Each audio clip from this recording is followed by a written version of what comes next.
Sa kulungan ng bagsak ng dalawang individual matapos itong maaresto sa isinagawang bypass operation ng PNP sa Malate, Manila. Alamin ang report mula kay Pacho Woman Abigail Diraina.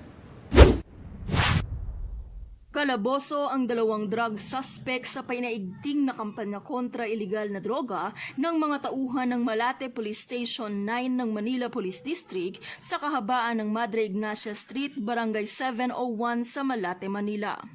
Pinangalanan ng pulisya ang mga suspect na sina alias Doray, 28 taong gulang, na residente ng Pasay City at alias Oteng, 43 taong gulang, isang miyembro ng Sputnik Gang at naninirahan sa Malate, Manila.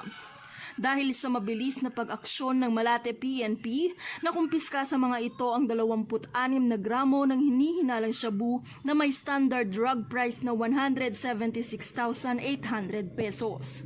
Nahaharap ang mga suspect sa kasong paglabag sa RA 9165 o Comprehensive Dangerous Drugs Act of 2002 habang nakakulong sa custodial facility ng istasyon. Mula dito sa Manila City, ako po ang inyong PNN correspondent, Patrol Woman Abigail Rojas. Alagad ng batas, tagataguyod ng Balitang Pulis.